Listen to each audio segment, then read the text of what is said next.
Hi guys, it's me, I'm back, and yeah, I doubt you cared, but, you know, nice to think it. And today I come to you in the form of a Cyberman because I could not be bothered to set up a camera. Anyways, Doctor Who, it's a show, obviously. And in the last 50 or so years of Doctor Who, we've had some amazing episodes and stories. But like everything in the universe, there is an opposite. Doctor Who is no exception to this because whilst we've had some amazing episodes out there, we've also had some absolute stinkers. So today I'm on a mission to find the very worst episode of Doctor Who, in my opinion, of course. But today I am not alone in this venture because I have George and Corey from the time of the Whovians United joining me. So without further ado, let's get on with it. So yeah, top 5 worst Doctor Who episodes.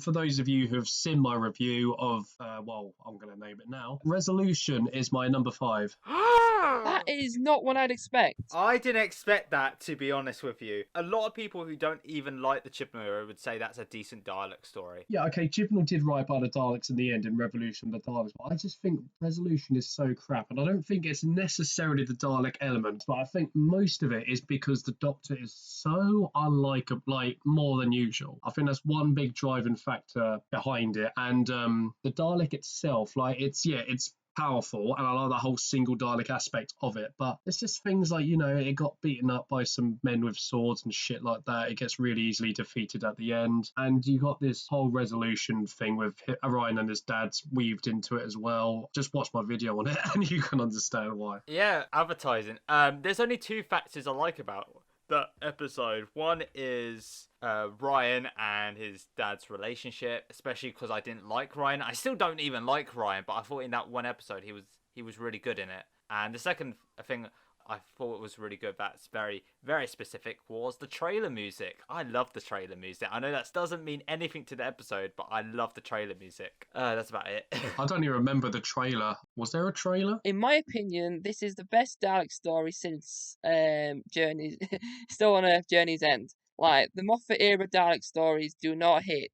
At that point in time, it was the best story for the Daleks since the RTD era. It would literally be all the RTD Dalek stories, then it would be Resolution and Revolution, then it'd be all the Moffat era Dalek stories afterwards. I mean, I honestly preferred Victory of the Daleks over Resolution. That's how much I hate Resolution. Okay, so number 5, it is the Pating episode. I don't like this episode at all. There's a few great moments, like, what's his name?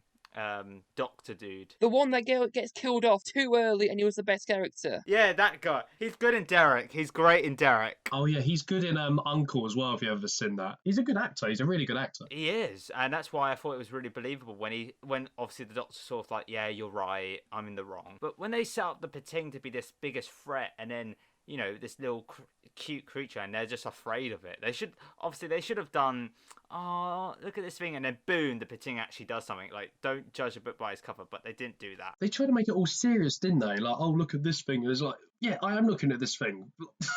I actually hate when people say this is compared to Midnight. I mean, it's not as good, but people say, oh, it's a similar story in a way. But no, it's nowhere near the class of Midnight. The side characters are awful, and obviously Resolution was basically off screen, you know, with sort of like, you know, they sort of used their mind to sort of fly the bloody ship. No, I mean, the budget clearly ran out at that point. I want to put something into perspective.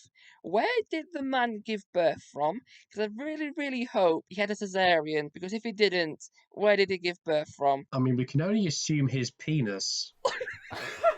What is this show now? What is this show? Corey, what is your 5th worst? It's called Terminus. Have you ever heard of Terminus? The 5th Doctor and the crew land on a ship that's like a slave trade ship sort of thing. They're carrying some like slaves and things, and it takes it to another ship that kind of like crashed, and apparently it started at the Big Bang. The fuel in the ship had the potential to like create the Big Bang or something like that. They were like using these slave people to test this thing, which was the fuel. I can't even remember the exact details. I just found it very boring. That's the thing. It had a very interesting dog character they called the Garm. It looked quite cool. If you've ever seen Power Rangers SPD, I've never seen Power Rangers in my life. Actually, I have when I was a kid, and it was really bad. it was like the main dog, but bigger, and it was quite a cool costume for this dog character. But it was just a very boring and slow episode. Like I just felt like it had some good ideas and some good setup, but for the majority of the time, I had no clue what was going off. Yeah, I'm just looking at Garm now, actually. The design is, I mean, it's not stellar. But yeah, long story short, just quite slow and boring, and it didn't really make much sense. Okay, so moving on to number 4. I have put arachnids in the UK. Yeah. Well, first of all, the title is misleading as fuck. More arachnids in this isolated hotel in Sheffield. I think it's another doctor dilemma for me. We were just getting to know this doctor, what she is, and I think with just the 4th episode in, you're starting to really question the doctor's morality in this one. Like, she just seems to make these decisions, and namely the point I'm talking about, obviously, is the fact she said no to killing a spider humanely and quickly, but big thumbs up to letting them starve of oxygen in a cellar. Like, what the fuck was that about? I feel like it was one of those aimed at the audience to debate, maybe. I don't know. I think it was just a very underwhelming story as well. It's just genuinely just a boring one. I rate it less than Resolution. I think because at least Resolution had some cool Dalek bits in it. But in this episode, like, there's not really a lot I liked about it. It was just a bit of a dull, boring episode. And like I said, the Doctor's morality is just a bit, Okay, Corey, what is number 4 for you? Right, it's another classical 80s episode. It's The Creature from the Pit. Somehow I fell asleep in this one, so that explains why it's worse than Terminus. And if you look on the internet, on YouTube, you'll find that there's a clip of the 4th Doctor doing weird things with his mouth. He does weird things to the creature. I'm looking at it on Google Images now, and yeah, oh my god. There is no confirmation which body parts that creature was exposing at that moment in time. That is, yeah. Yeah, I can see why you have a distaste for this one. It doesn't look amazing. Oh, it's even called Erato. Oh, it's not. They might as well have just called it Erectus. Right, we're moving on. We've talked about phallic twice already. No, just moving on. Yeah, George. Number 4 for me is the Ghost Monument. It is so colourless, and it's so lackluster in my opinion. Farron and I think it's so boring without an actual decent story that we made a video on rewriting the episode to make it feel more adventurous. But it's just an episode of them walking, and we've been told that, oh, the water is dangerous, but they don't show it. There's no risks, there's no consequences, not even like, oh, what they're called, the robot things. Oh, the sniper bots. Sniper bots. So, like, they could have even had a lucky shot. They're like stormtroopers in that scene. And I don't know, I think they should have had a bit more, maybe a few more side characters just to kill off, just to show how dangerous this planet is. Yeah, I just don't like it, in my opinion. It's just so boring. It had potential. It did have potential. I think there's an interesting take. You know, the Doctor doesn't get her TARDIS back immediately. She has to go through, whatever to go get it back. Imagine Series 11 without a TARDIS. Yeah, I mean, that was basically, John Pertwee's first season or 2, wasn't it? I gave the episode the benefit of the doubt at first, because I remember I didn't mind him. I thought that was because they were going to they set up all the, they were saying stuff about the Stenza and how awful they are, and I thought they were going to set them up as this, series arcing baddie. It just got dropped from that point onwards. Yeah, I was genuinely confused, because I thought that was going to be the big bad. And the whole Yasmin saying, I miss my whole family, it's only been a day, that felt so forced. It was all forced. Okay, everything was forced. And the bit where Graham and Ryan are having a bit of chat and the Doctor just comes in, that there you are on a different planet, you can still do it. I just said, please shut up. Shut up. Okay, so number 3 of worst Doctor Who episodes. I have put, so this is going to be a brief one because it's already been mentioned, but the Saranga Conundrum, which George called the Pitting episode. I mean, fair enough, because the title is as forgettable as the episode itself. Yeah, the same points raised, really. It felt cheap. The most interesting side character was just killed for no reason. The Pitting was made out to be they took it too seriously for what it actually was. That's actually your worst villain. Was that? Oh yeah, it was my worst villain, wasn't it? Just sod that thing. Sod it. And Yaz just yeeted it away. But yeah, I think more or less the same point's been raised with this already. So, Corey, number 3. Oh, well, here's a debut of a new Who episode, everybody. Oh. Okay. You're going to be surprised, 'cause it's not a Whittaker one, but it's a Journey to the Centre of the TARDIS. Oh, yeah, that is crap. I'm going to say 3 words to sum up what I feel about this. Big reset button. That's all I've got to say. Honestly, you can't just have the whole episode building towards something that's not actually accurate, because it says journey to the centre of the TARDIS. It's not really a journey to the centre. It's more of a journey around the TARDIS to find Clara, and they happen to walk into the centre towards the end. Another misleading title. Yeah, they just wanted to fit a film thing in just so they could make it marketable. It's just irrelevant. Spyful. You know, and you can't just go around this whole thing and then have a massive big reset button to undo everything you've just done at the very end. The side characters were so dull as well. Like, I don't care that you deceived your brother into thinking he's a cyber. Well, actually, no, first of all, why the fuck would you do that? Any sympathy towards these characters dying is like, well, if I did care about you, I care about you even less now. It was probably an excuse to just explore the rooms a lot more, and they didn't really explore the rooms. They just kind of dipped in and out, just like, oh, that's a room. It was like, oh, look, guys, the swimming pool. Oh, wait, never mind.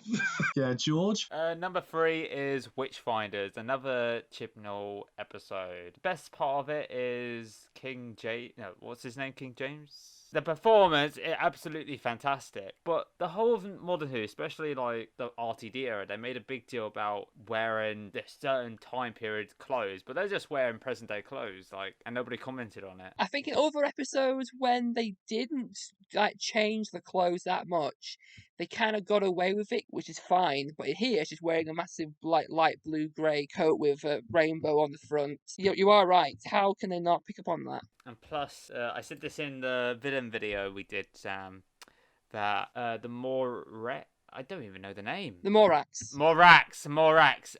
And yeah, they're very similar to that Star Wars creatures. Oh, the fucking Ewok thing. Ewoks. Well, specifically the one that turned into that woman who was in charge of the witch hunts. It's a Netflix adaptation, guys. Yeah. Just want to say quickly of that, I think one of the most annoying bits of that episode was when the Doctor gets tried as a witch, and you think, oh no, she's getting dunked and drowned. Oh no, it's fine, guys, because she had a wet weekend with Harry Houdini. That explains everything. I'm just trying to imagine what a wet weekend with Harry Houdini would look like. Why do we keep going to these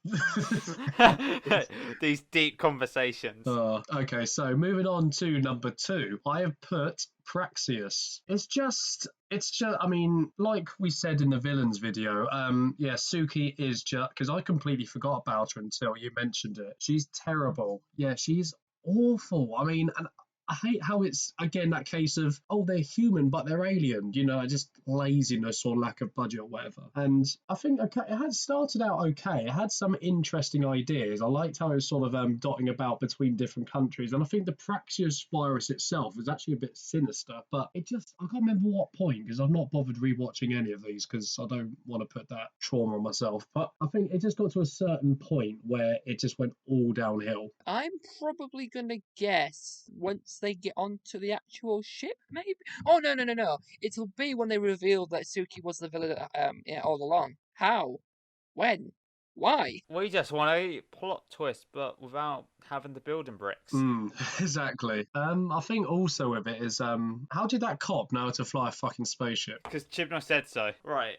Who's next? Oh, it's already been said. It's the Sharanga conundrum. The worst part, I think, for me is that we've already said this, they created a villain that they didn't, they didn't take too seriously, because they were like, oh, it's a big villain that's got all these powers that can destroy you in seconds, and yet it didn't. It took its time to nibble through the ship, and they made that whole pressure of, oh, it's going to rip the ship apart. But then they also put in that thing about if the hospital finds out there's a danger, they'll blow up the ship or something to stop the danger from getting to the hospital. That was sort of thing, right? In total honesty, Corey, like, I do not remember half these episodes, really. I just know I don't like them. So they added that element in, so it was, if they find out there's danger on the ship, they'll blow up the ship to stop the hospital from getting attacked by this. And obviously that made it more threatening because they had to get rid of the pating, but the pating didn't really add too much threat anyway, and they made it out to be really cute and stuff, and it's like, you can't just make a villain cute, can you? It's like the BBC's literally just said, okay, I like the idea of this terrifying monster, but we also need a plush toy that everyone's going to buy for their kids, so make it cute. And there's no plush toy. Is there not even a plush toy for it? The only thing I actually have is an Adipo, and that's as good. At least with the adipose, they actually went, they're not the villain, it's actually Mrs. Foster. She's the villain, they're not. Yeah, they were just babies at the end of the day, yeah. At least you know the adipose aren't the actual villain, and it's okay for them to be cute. And again, as well, the ship, it was the same white corridors, and it was just the same scene over and over again. And I think, you know what, on the night, I said it straight away. Why on earth have you killed off the best characters straight away? The thing is, right, it was meant to force the other characters to step up and actually figure it out, but they never really figured it out because it was the Doctor that had to sort it all out. All right then. George, what was your number 2? Number 2 is the Battle of I said it earlier. Battle of Ramscore Avacolas. Yes. It's not Ava, it's Av. Well, actually, why did I correct that? Why am I defending this title? Yeah, whatever it's called. It shouldn't be called that. It's a bit of a long title, and it's a bit kind of misleading. There's no real battle. And you know what's weird? But there's no sort of Graham wants to kill Tim Shaw early in the series. He's not like I want to kill this. Yeah, it comes out of nowhere. And you know what's weird? That he told the Doctor, and Jodie Whittaker's like, yo, I just leave him alone. I know he wants to kill Tim Shaw, but why couldn't she just like have an eye on Graham or just be with Graham? Because Graham is dangerous if he's left alone and he wants to plan on killing Tim Shaw. It makes no sense. To be fair, I think she literally went, I'll disown you if you kill him. But yeah, after that point, she didn't really care, did she? I know she was busy with the whole end of the universe sort of style thing, but I mean, was it End of the Universe? it could have been, it could have been. All I remember, he stole like 3 planets, which is already ripping off one of the better Doctor Who finales. Yeah, what did he steal planets for? I don't know.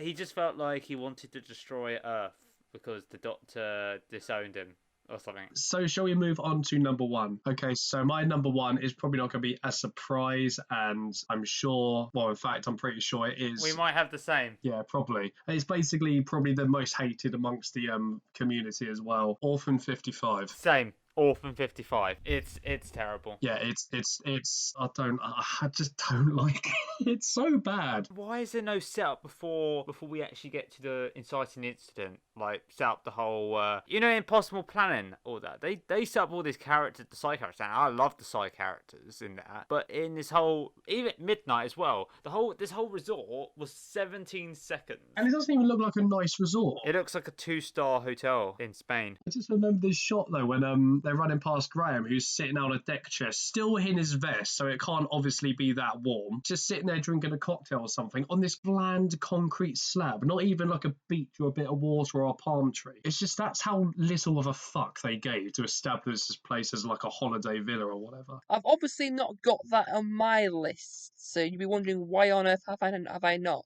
Yeah, why isn't it on your top 5? Because I seem to enjoy this one a tiny bit more than the other ones. But I think my biggest problem with it is this random side plot with the mother and daughter. Yeah, why? There were so many side characters as well. Like you had the mechanic, like Jay's character with green hair and a son. Like, oh, okay. And then you had the elderly couple who just yeah. Oh yeah, they had a furry. Oh, I just can't. I mean, they couldn't even do the whole apocalypse wasteland thing, right? Because you could see trees in the background. The whole message at the end was very, very forced. Like, I mean, it's so on the head with this one. It's like, oh, what's this planet that's real? Oh my god, it's Earth. Have you guessed the name of Billy's planet? It was Earth. If they want to do a subtle like message, watch Planet of the Ood. That is done amazingly. The thing that doesn't make sense, it says this could be Earth. It's a possible future. So that's just obviously confirming that the multiverse theory. We already know there's parallel worlds and things, but it's saying this is not necessarily Earth, like your Earth. It could be another Earth. So where are they? Where are they? Are they in a different Earth, in a different parallel world? Because I thought all the walls had shut. Yeah, that's very true, actually. So it just sort of broke more canon again for the fuck of it. Maybe. Shall we get to my my number one? Yeah, let's do that, because I could rant about this episode for England. Anyway, my number one is another 80s. It's Underworld. Have you ever heard of Underworld? No, I don't think so. Alright, I'll read what it says. It says here, on the edge of the universe, the Doctor, Leela, and K9 encounter a Minyan ship on an epic quest to find their race banks. Now, you'll see if you put it on the internet, you'll see these characters with these metal helmets. Now, I say they kind of look like minions in a way. Oh, you've ruined that. I'm looking at them now, and But the funny thing is, there's people in here called minions, but the minions aren't the people with those helmets. They're the oracles. They're the people from their race have basically been taken over by these people called the oracles, and the Doctor helps them overthrow the oracles and things. And the story just is very boring. It's promising in the first part. Episode 1 is quite promising, but it's just very boring and just very uninteresting by the end, and it just makes no sense, I think. There's a very big difference between you guys and me. With you guys, you're like, angry, these are terrible, I hate them, and I'm just like, these are very boring and uninteresting. I don't really care. yeah, like, you're very calm with your choices. Oh, I just realised something. Why on earth isn't the Timeless Children on this list? I thought it would be.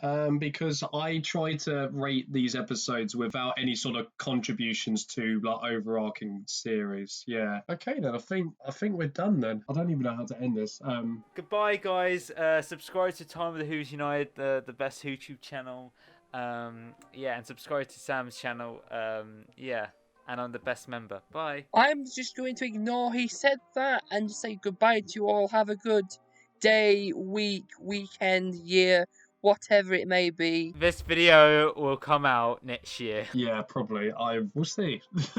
Okay, I'm just gonna start recording now. Wait, how do I stop?